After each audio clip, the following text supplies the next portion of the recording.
ISKCON বর্তমান সময়ে social media জুড়ে বেশ আলোচিত সংগঠনের নাম ইসকন। কারা ইসকন? তাদের উদ্দেশ্য আসলে কি? বাংলাদেশে তারা কি প্রতিষ্ঠা করতে চায়?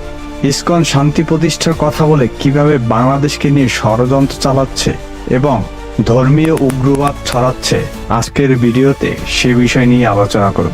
তো স্কিপ না করে পুরো ভিডিওটি দেখতে থাকুন। ইসকন নিজেদের হিন্দু ধর্মভিত্তিক সংগঠন দাবি করে আসলেও তারা একটি উগ্রবাদী সংগঠন। বরাবরই বিতর্ক, সমালোচনা ও রহস্যের ধূম্রজালে হরেক রকম কর্মকাণ্ড চালিয়ে আসছে ইসকন।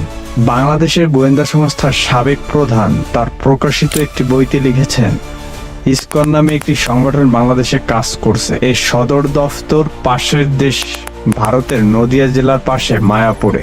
মূলত এটি ইহুদিদের একটি সংগঠন বলে জানা গিয়ে এই সংগঠনের প্রধান কাজ হচ্ছে বাংলাদেশে উস্কানিমূলক ধর্মীয় অনুষ্ঠান পালন করা, যার উদ্দেশ্য হচ্ছে সাম্প্রদায়িক দাঙ্গা সৃষ্টি করা।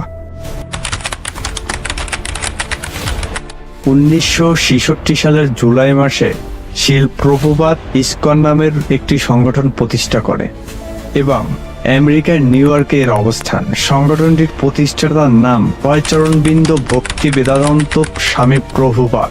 তবে অবাক হওয়ার মতো বিষয় হলো, এই ব্যক্তি ভারতে কোনো হিন্দু শিক্ষালয়ে লেখাপড়া করেনি, লেখাপড়া করেছে খ্রিস্টানদের চার্চে। পেশায় তিনি ছিলেন ফার্মাসিউটিক্যাল ব্যবসায়ী। কিন্তু হঠাৎ করেই তার মাথায় কেন হিন্দু ধর্মের নতুন সংস্করণের ভূত চাপল?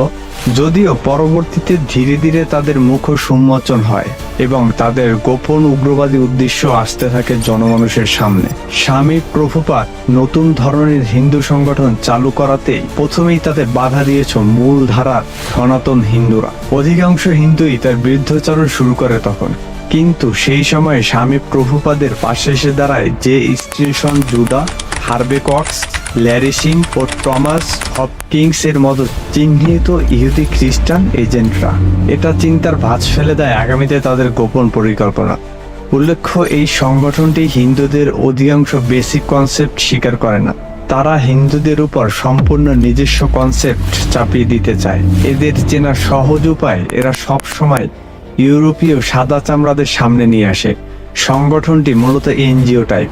এরা নিম্ন বর্ণের হিন্দুদের দলে ভিড়িয়ে দল ভারী করে এবং তাদের আস্তানাগুলো হয় নিম্ন বর্ণের হিন্দুদের আস্তানার পাশে। যেমন ঢাকা শহরের স্বামীবাগ মন্দিরের পাশে ইসকন মন্দির হওয়ার কারণ কি? স্বামীবাগে রয়েছে বিশাল মেথরপট্টি। এই মেথরপট্টি নিচু বর্ণের হিন্দুদের নিয়ে তারা দল ভারী করে। সিলেটেও ইসকনদের প্রভাব